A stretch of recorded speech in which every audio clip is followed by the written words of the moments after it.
नमस्कार दोस्तों, स्वागत है आप लोगों का हमारे आचार्य योगेंद्र मिश्रा चैनल में। पितृपक्ष में भूल से भी ना खाएं ये 3 चीज़ें। पितृपक्ष का आरंभ दोस्तों इस बार 18 सितंबर से हो गया है और 2 अक्टूबर तक चलेगा। तो पितृपक्ष में किस प्रकार का भोजन नहीं करना चाहिए? दोस्तों, हिंदू धर्म में पितृपक्ष का महत्व बहुत ही अधिक होता है। पितृपक्ष के दौरान हमारे पूर्वज पितृलोक से धरती लोक पर हमें मिलने के लिए आते हैं और हमारे द्वारा उनके लिए किए जाने वाले श्राद्ध तथा तर्पण, पिंडदान आदि कार्यों से वो संतुष्ट होकर हमें आशीर्वाद प्रदान करते हैं। इसके साथ ही पितृपक्ष में हमें भी कुछ नियमों का पालन करना होता है। पितृपक्ष के दौरान स्नान से लेकर रात्रि को सोने तक महत्वपूर्ण नियमों का पालन करना चाहिए। इसके साथ ही गरुड़ पुराण में पितृपक्ष में भोजन करने संबंधी महत्वपूर्ण नियम बताए गए हैं। इन दिनों में मनुष्य को किन चीज़ों का सेवन नहीं करना चाहिए, भोजन करते समय अपना मुख किस दिशा में रखना चाहिए और किस दिशा में नहीं रखना चाहिए। साथ ही पितृपक्ष में स्नान करने के नियम बताए हैं। प्रत्येक मनुष्य को पितृपक्ष में इन नियमों का पालन अवश्य करना चाहिए। इससे मनुष्य को पितृदेव का आशीर्वाद प्राप्त होता है और उनके जीवन में सुख समृद्धि आती है। प्रतिवर्ष पितृपक्ष भाद्रपद मास के शुक्ल पक्षी पूर्णिमा तिथि से प्रारंभ होते हैं और अश्विनी मास की अमावस्या को इनकी समाप्ति होती है। इसे सर्व पितृ अमावस्या कहा जाता है। पितृपक्ष के दिनों में मनुष्य पितरों की संतुष्टि के लिए श्राद्ध कर्म तथा पिंडदान करने चाहिए। श्री कृष्ण कहते हैं, जिस मनुष्य को उसके पितरों का आशीर्वाद प्राप्त होता है उसके कुल का गौरव सदैव बढ़ता ही रहता है। ऐसा मनुष्य कभी दरिद्र नहीं रहता। इस साल पितृपक्ष 18 सितंबर से शुरू होकर 2 अक्टूबर तक चलेगा। पितृपक्ष 16 दिनों तक चलते हैं। इस दौरान मनुष्य को पितरों की संतुष्टि के लिए उपाय अवश्य करने चाहिए।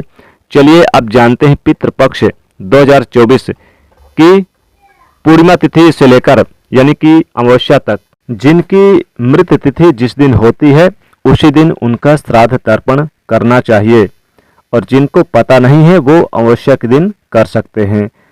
दोस्तों, शास्त्रों में बेहद ही इस पूर्णिमा को और इस अमावस्या को खास बताया गया है जो पितृपक्ष की पूर्णिमा और अमावस्या होती है।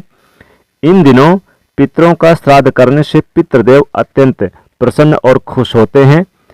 पहला श्राद्ध 18 सितंबर को जो पूर्वजों की मृत तिथि में किसी भी माह के शुक्ल पक्ष अथवा कृष्ण पक्ष की प्रतिपदा तिथि के दिन हुई है उनका प्रतिपदा के दिन यानी कि किया जाता है। जैसे कि मान लीजिए यदि नाना नानी आपके घर में यानी कि है उनकी मृत्यु तिथि प्रतिपदा है और जिस दिन प्रतिपदा तिथि जिस तारीख को पड़े उसी दिन उनकी श्राद्ध तर्पण करना चाहिए। मृत्यु की तिथि अगर आपको याद नहीं है उनका, जैसे आपके नाना नानी हो गए, कोई भी आपके घर का सदस्य है, माता पिता हैं, तो उनका श्राद्ध भी आप अमावस्या के दिन कर सकते हैं। जिन पूर्वजों की मृत्यु किसी भी महीने के शुक्ल पक्ष या कृष्ण पक्ष की द्वितीया तिथि को हुई हो उनका श्राद्ध इस दिन किया जाता है। तीसरा श्राद्ध इस दिन यानी कि 20 सितंबर को किया जाएगा। इस बार इस दिन विशेषकर तृतीया तिथि और चतुर्थी तिथि रहेगी। तो इस तिथि को श्राद्ध करने का विधान है कि इस दिन कई शुभ योग का निर्माण भी हो रहा है, तो अपने पूर्वजों की जो मृत्यु तिथि है उसी के हिसाब से करें। जैसे जिनकी पंचमी है, षष्ठी है, सप्तमी है, अष्टमी है, नवमी है, उस हिसाब से आप उनका श्राद्ध पिंडदान करें। अगर आपके घर में अविवाहित अवस्था में कोई मृत्यु को प्राप्त हुआ है तो उनका श्राद्ध पंचमी के दिन किया जाता है। इसके अलावा पंचमी के दिन जिनकी मृत्यु यानी कि हुई है वो भी कर सकते हैं इसी दिन। अंतिम दिन जो होता है सर्वपितृ अमावस्या का होता है।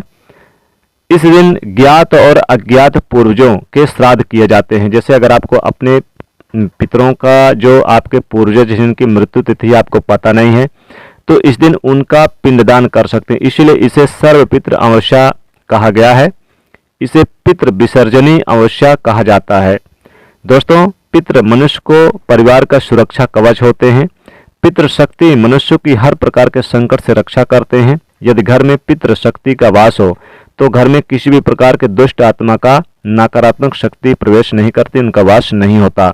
इसलिए हमें पितृपक्ष में कुछ ऐसे कार्य करने चाहिए जिससे हमारे घर में पितृ शक्ति का वास हो।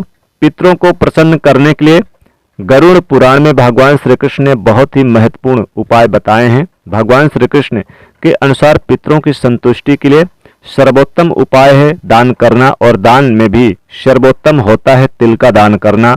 जो भी मनुष्य पितृपक्ष में पितरों के लिए तिल का दान करता है उसके सभी पापों का एवं दुखों का नाश हो जाता है।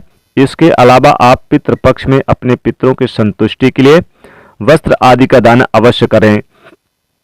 यदि गाय का दान किया जाए तो कोई यानी कि कई गुना अधिक फलों की प्राप्ति होती है। श्री कृष्ण कहते हैं मृत्यु के पश्चात मनुष्य की आत्मा भौतिक रूप से यानी कि धारण करती है। उनका यह शरीर वायु रूप में होता है, अभौतिक रूप में यानी धारण करती है।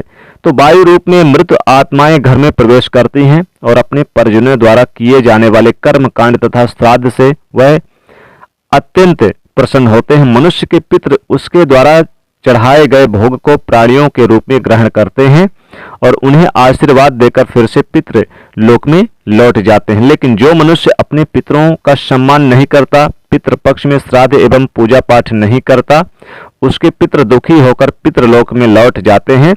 पितरों को दुखी करने के कारण मनुष्य के सभी पुण्य कर्म उसी क्षण नष्ट हो जाते हैं और उसे पितृदोष लग जाता है। इसलिए मनुष्य को अपने पितरों को कभी दुखी नहीं करना चाहिए। आइए जान लेते हैं पितृपक्ष में भोजन तथा स्नान करने के कौन से नियम बताए गए हैं। सबसे पहली बात तो पितृपक्ष में स्नान के वक्त एक वस्त्र धारण करके ही करना चाहिए। निवस्त्र यानी कि आप निवस्त्र स्नान करना अशुभ माना गया है। पितृपक्ष में स्नान करते समय अपना मुख दक्षिण दिशा की तरफ रखें और पितरों का स्मरण करते हुए स्नान करें। स्नान के पश्चात सूर्यदेव को तांबे के पात्र में जल अर्पित करें और पितरों की आत्मा की शांति के लिए सूर्यदेव से प्रार्थना करें। पितृपक्ष में स्नान करने के बाद ही दान करना चाहिए और दान करते समय पितरों का स्मरण करें। दान करते समय ही अपना मुख दक्षिण दिशा की तरफ करके गरुड़ पुराण के अनुसार तांबे के पात्र में तिल का दान करना चाहिए। पितृपक्ष में लोहे की वस्तु का दान करने से पितरों की आत्मा को शांति मिलती है। गरुड़ पुराण के अनुसार पितृपक्ष में कुछ चीजों का सेवन करना अनुचित माना गया है। पितृपक्ष में मांस, मदिरा आदि का सेवन करना वर्जित माना गया है। अंडे का सेवन ना करें, लहसुन प्याज का सेवन ना करें, बैगन की सब्जी, कद्दूदार सब्जी और कुमड़े की सब्जी ना खाएं। जब पितृगण अपने प्रियजनों को ऐसे निंदित कर्म करते हुए देखते हैं तो बड़े ही वो दुखी हो जाते हैं। साथ ही पितृपक्ष में लहसुन प्याज आदि का सेवन वर्जित है। तो तामसिक पदार्थ उन्हें इन पितरों को भी अर्पण ना करें। इन पदार्थों से मनुष्य के शरीर में विकार प्रकट होते हैं, वही यह पदार्थ पितरों को क्रोध दिलाते हैं। पितृगण इन पदार्थों का स्पर्श भी नहीं कर पाते और इनके निकट भी नहीं आ सकते। इसीलिए भोजन में इन पदार्थों का प्रयोग वर्जित है। भोजन में आप खीर बना सकते हैं, दही बड़े बना सकते हैं। साथ ही साथ भोजन में आप मीठे पकवान, पका हुआ भोजन, पूड़ी कचौड़ी बनाकर खिलाएं। आप बड़े बनाएं। साथ ही आप उड़द की दाल के आप कोई भी आइटम बनाकर ब्राह्मणों को खिला सकते हैं, स्वयं भी खा सकते हैं। पितृपक्ष में भोजन करते समय मनुष्य को अपना मुख दक्षिण दिशा में रखना चाहिए। ध्यान रखें, ये केवल पितृपक्ष में ही करना चाहिए। इस दिशा में भोजन करने पर वह भोजन पितरों को प्राप्त होता है और पितृगण संतुष्ट होते हैं। पितृपक्ष में बासी भोजन को भूल से भी ग्रहण ना करें। श्री कृष्ण के अनुसार जो भोजन सात्विक हो, पितरों को अत्यंत प्रिय है, यानी ताजा भोजन ही ग्रहण करें। ऐसा भोजन मनुष्य की आयु को बढ़ाने वाला, जीवन को शुद्ध करने वाला तथा बल, बुद्धि और ऐश्वर्य देने वाला होता है। इसमें गाय का दूध सबसे उत्तम माना गया है। तो आप पितृपक्ष में खीर बनाकर खा लें। खीर बहुत ही उत्तम माना गया है।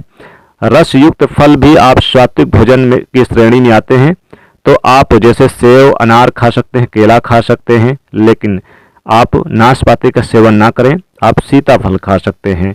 दक्षिण दिशा की तरफ मुख करके भोजन करते समय पितरों का आवाहन करें और उन्हें नमस्कार करके इस मंत्र का जाप करें, ओम पितृदेवाय नमः। ऐसा करने से पितृ बहुत संतुष्ट होते हैं। पितृपक्ष में बिस्तर पर बैठकर भोजन ग्रहण ना करें, भोजन केवल जमीन पर बैठकर ही करें। शास्त्रों के अनुसार पितृपक्ष में चने की दाल और मसूर की दाल खाना वर्जित है। मसूर की दाल का श्राद्ध में प्रयोग ना करें क्योंकि यह एक नकारात्मक व्यंजन है। इसके साथ ही सरसों के साग की सब्जी भी खानी नहीं चाहिए और कुम्हड़ा और पत्तेदार भोजन ना खाएं। बैगन की सब्जी ना खाएं, लहसुन प्याज ना खाएं। अगर आपको खाना है तो मीठे पकवान अच्छे भोजन ही बनाएं, पूड़ी कचौड़ी बनाकर खाएं, दाल चावल बनाकर खाएं, उड़द की दाल के आइटम बनाकर खा सकते हैं। फलों में आप मीठे पकवान ही खाकर खाएं। पितृपक्ष में खीर खाना बहुत ही शुभ होता है। खीर का सेवन करने से ब्राह्मण प्रसन्न होते हैं, पितृ प्रसन्न होते हैं और स्वयं को भी आत्मा को संतुष्टि मिलती है। तो दोस्तों, गरुड़ पुराण में पितृपक्ष में किए जाने वाले महत्वपूर्ण नियम बताए गए हैं। यह जानकारी अच्छी लगी हो तो वीडियो को लाइक जरूर करें और कमेंट में ज़्यादा से ज़्यादा आप पितृदेव ओम पितृदेवाय नमः जय श्री कृष्ण जरूर लिखें और अपनी राशि का नाम लिख दीजिएगा। आपकी राशि के अनुसार कोई भी उपाय बन पड़े तो हम कमेंट में रिप्लाई में बता देंगे और चैनल को सब्सक्राइब कर लें। जय श्री कृष्ण।